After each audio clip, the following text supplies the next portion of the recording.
Assalamualaikum warahmatullahi wabarakatuh. Al-Fatihah.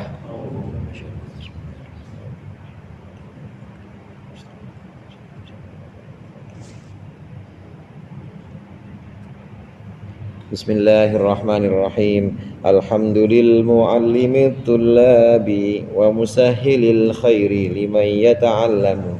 Tsumma assalatu wassalamu 'alan nabi wa alihi wa sahbihi ja yu'dhamu. Ya Rabbana kaffir 'anna dzunubana wa walidina wa liman huwa muslimu. Nad'uka Allahumma ilman nafi'a min yaumina ilal hisabi yaqumu. Amin amin amin wa ya fattahu. Amin amin amin wa ya karimu.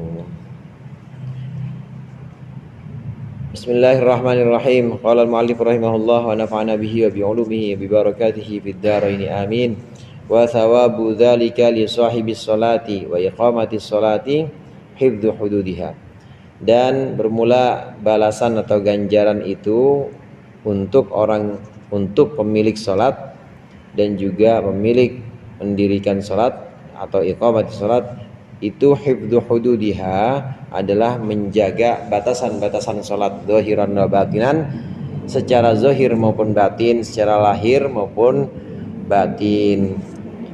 Pada pembahasan lalu disebutkan bahwasannya orang yang sholat kemudian sholatnya ini masuk dalam kategori muqimus sholah, mendirikan sholat, bukan hanya sekedar mewujudkan bentuk-bentuk sholat, diri, ruku, bukan hanya sekedar itu, tapi mendirikan sholat, maka itu ganjarannya Allah buatkan makhluk, Allah bentuk makhluk di alam malakut sana yang sujud, yang berdiri, yang ruku hingga yaumil qiyamah.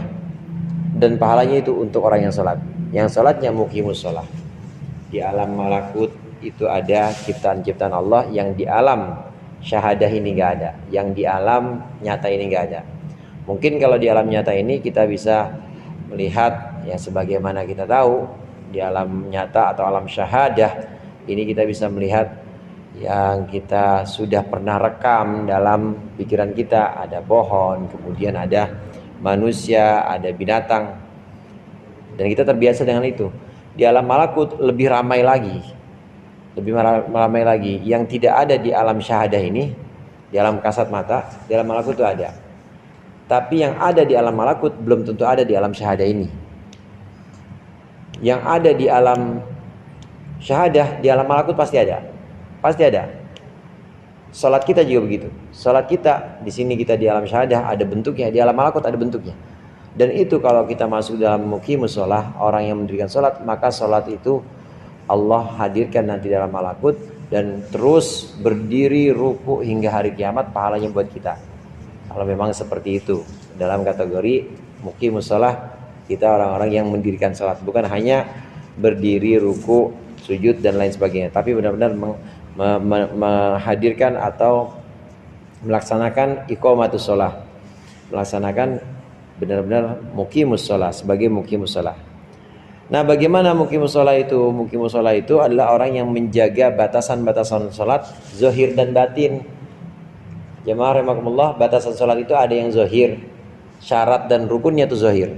Syarat sholat menutup aurat, menghadap kiblat, suci dari najis, suci dari hadas, syarat zahir karena memang ada batasan-batasannya dan bisa kita pelajari. Begitu juga rukun-rukun sholat, takbiratul ihram, berdiri bagi yang mampu, baca fatihah, ruku, i'tidal, sampai salam, rukun-rukunnya itu adalah batasan-batasan sholat juga yang zahir, tapi karena bisa kita temui dalam pembahasan fikih dan itu bisa diukur secara nyata. Ini zahir. Nah, yang batin yang tahu cuma kita sama Allah. Batasan-batasan sholat yang batin itu maksudnya adalah hati kita saat kita berdiri, itu benar-benar hati kita itu berdiri di hadapan zat yang menyuruh kita sholat. Pernah disetrap sama guru, Chandra? Gak pernah. Disetrap sama inian polsek pernah nggak? nggak pernah jihad. Pokoknya orang kalau disetrap, ya disetrap atau suruh berdiri sama orang yang ditakuti itu gimana dirinya? Benar-benar takut kan ya? Benar-benar takut. Nah kita disuruh berdiri sama bukan cuma sama Kapolres atau Kapolsek, disuruh diri sama yang punya hidup kita. Gimana? Nah kita hadirkan itu, berdirinya kita kayak gitu, batin kita kayak begitu. Saat kita ruku juga begitu, kita hadirkan batin kita itu benar-benar ruku, yaitu merunduk di hadapan Allah. Ketika kita sujud juga begitu, merendah di hadapan Allah. Kita hadirkan batin kita latih batin kita untuk benar-benar sujud, nggak berontak sama Allah, benar-benar sujud pasrah, ya Allah, benar-benar saya hina, saya nggak bisa apa-apa. Ini yang bikin bisa sujud juga Engkau. Dihayati benar-benar. Ini namanya batasan-batasan batinnya. Kalau batasan zahir bisa terukur oleh fikih, tapi batasan batin ini yang tahu cuma kita sama Allah. Nggak bisa kita hukumi bahwa batin saya udah sujud banget dah sama Allah, saya juga nggak bisa. Itu balik ke kita sendiri. Begitu juga kita nggak bisa menghakimi orang. Ente sholat kagak sudah, perasaan nggak bisa. Karena yang tahu cuma orang yang sholat sama Allah. Batasan-batasan zahir maupun batin ini kita jaga, maka jadilah kita itu orang yang muqimus shalah, bukan hanya sekedar musallin, bukan hanya sekedar orang yang sholat saja. Karena kalau cuma sekedar orang musallin, ini banyak ancamannya. Atau di Al-Quran kalau kata-kata musallin itu pasti fawailun lil musallin. Nggak ada fawailun lil muqimis shalah, nggak ada. Pasti fawailun lil musallin. Yang sholat-sholatnya itu lalai, maksudnya kadang sholat kadang enggak. Ya kadang sholat kadang enggak. Senin Kamis sholatnya, Jumat kadang-kadang. Jumatan mau udah dia sholat Jumatan hari Sabtu. Ya itu kebangetan kan yang begitu. Itu namanya sahun. Alladzina an sholatihim sahun. Muqimus shalah, orang yang mendirikan sholat itu menjaga batasan sholat baik yang zahir maupun batin. Qala Ibnu Athaillah radhiyallahu taala anhu. Imam Ibnu Athaillah berkata, iqamatus sholati hifdzu hududiha zahiran wa batinan. Yang namanya mendirikan sholat itu menjaga batasan sholat zahir maupun batin, lahir maupun batin. Ma'a hifdzi sirri ma'allahi azza wa jalla, beserta menjaga sir, menjaga hati bersama Allah azza wa jalla. La yakhtariju bisirrika siwahu, tidak mengganggu terhadap hatimu siwahu, selain Allah. Lebih dalam lagi Imam Ibnu Athaillah mengatakan iqamatus shalah, mendirikan salat. Kalau kita mau jadi orang yang muqimus shalah, orang yang salatnya itu nanti di alam malakut terus ruku sujud sampai hari kiamat, kalau kita mau seperti itu, maka harus menjaga batasan-batasan salat zahir dan batin yang tadi sempat kita singgung. Dan juga harus menjaga hati kita terus bersama Allah. Tidak ada satupun selain Allah yang di dalam hati kita. La yahtaliju siwahu, la yahtaliju bisirrika siwahu. Dalam hati kita itu tidak ada apapun yang mengganggu kecuali Allah, kecuali rasa takut kita kepada Allah, kecuali rasa rendah kita kepada Allah. Hati kita benar-benar hanya dipenuhi keagungan Allah, sehingga merasa takut, merasa kita hina, merasa kita nggak bisa berbuat apa-apa. Selain menjaga batasan zahir batin, juga di sini harus menjaga sir hati kita, hanya Allah saja. Jadi udah benar-benar dalam di sini yang dituntun oleh Imam Ibnu Athaillah As-Sakandari. Ada sodr itu dada. Hadirin. Kemudian dalam dada itu ada yang namanya qalb, hati. Sini nih, sebelah sini hati, sebelah kiri. Jadi kiri di bawah tete kiri. Sini dah kira-kira 2 jari buat tete kiri. Namanya qalb. Nah, dalam qalb itu ada yang namanya fuad.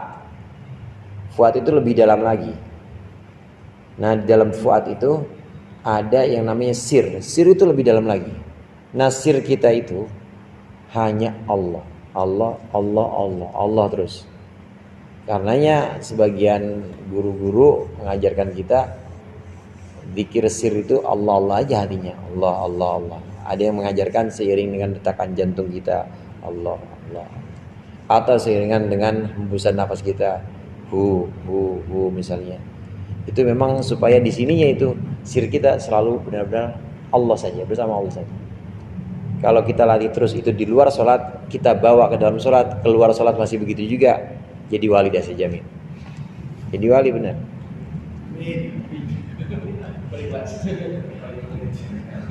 Dilatih sholatnya dengan menjaga sir. Qala al-Imam Abdul Qasim Al-Qushairi radhiyallahu taala anhu. Imam Abdul Qasim Al-Qushairi ini definisi lain dari Imam Abdul Qasim Al-Qushairi tentang apa itu iqamatus shalah. Apa itu menjaga salat, mendirikan salat. Mendirikan salat itu al-qiyamu bi arkaniha wa sunaniha, yaitu melaksanakan atau mendirikan rukun-rukun salat dan sunah-sunahnya.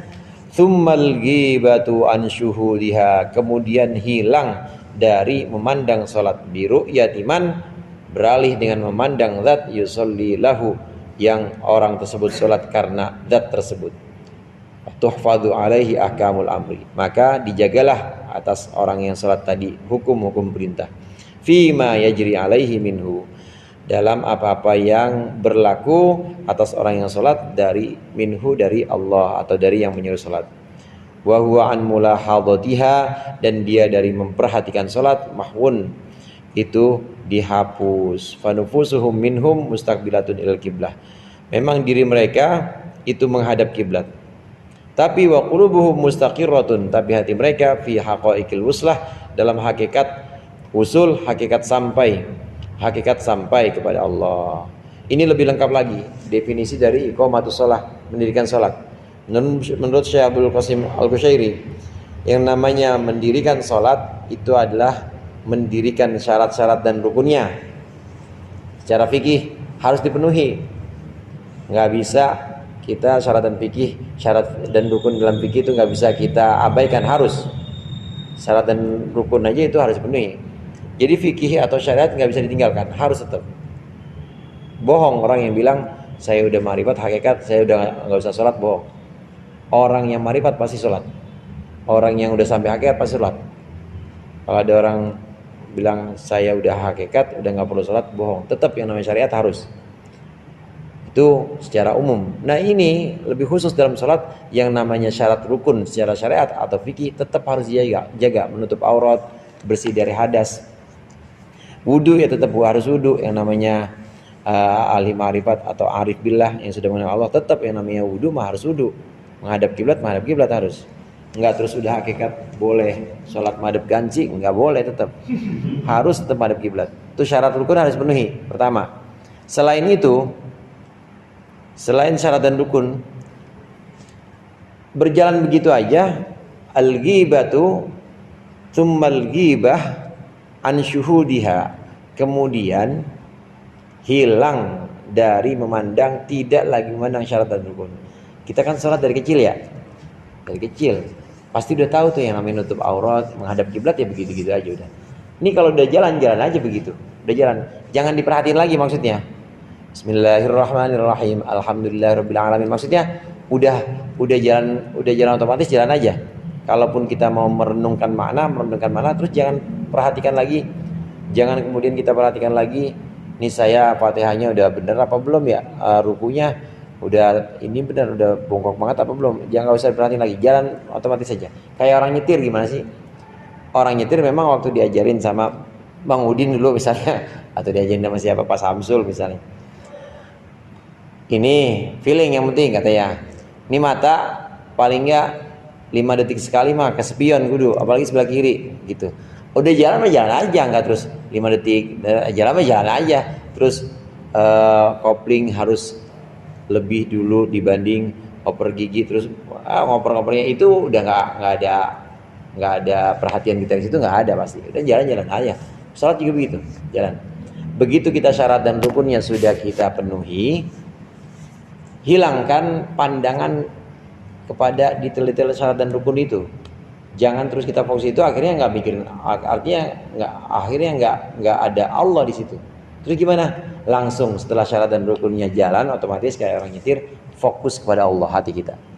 Fokus kepada zat yang menyuruh kita sholat.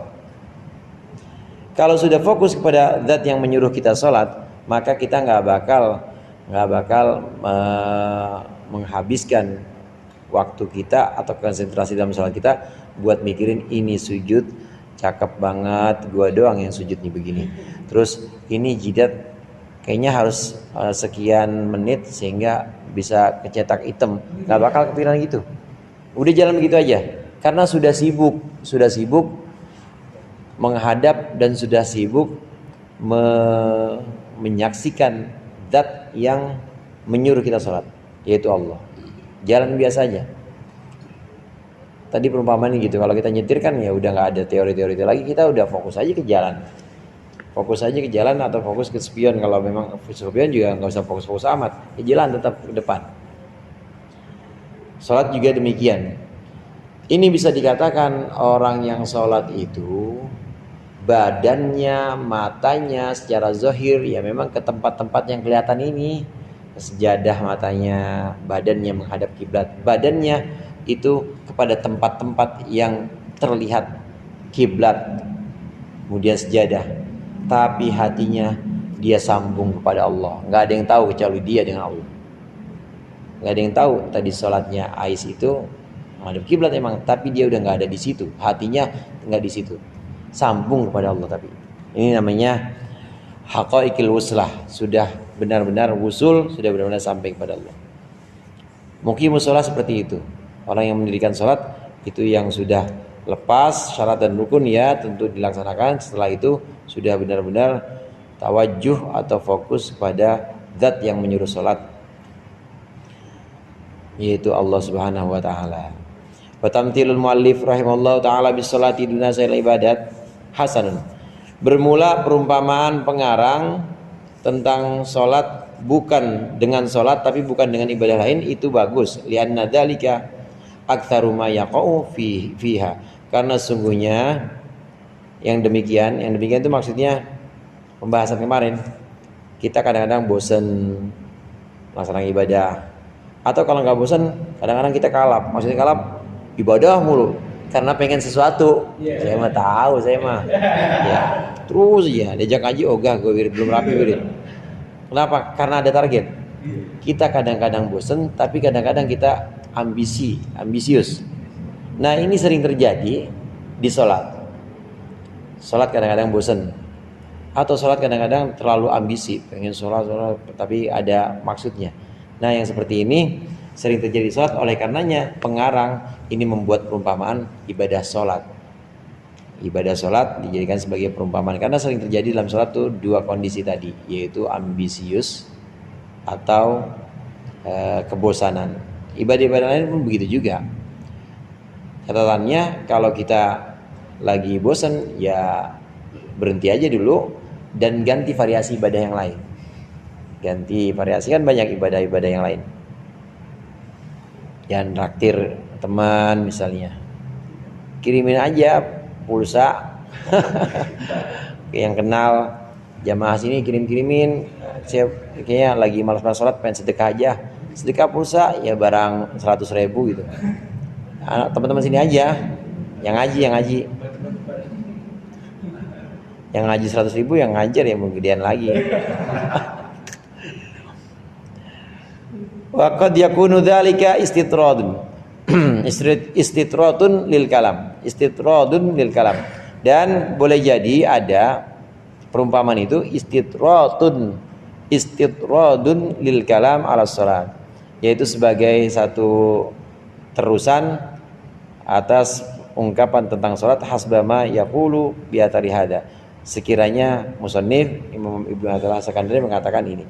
Ini perumpamaan ini kenapa tadi tentang salat? Pertimbangannya karena memang sering terjadi di sholat. Kemudian yang kedua, karena memang pengarang ingin menyampaikan bahwa sholat itu adalah ibadah yang utama, sebagaimana makalah yang akan kita bahas minggu depan ini. Mudah-mudahan bermanfaat. Lebih kurangnya saya mohon maaf. Wallahul muwaffiq ila aqwamit thoriq. Wassalamualaikum warahmatullahi wabarakatuh.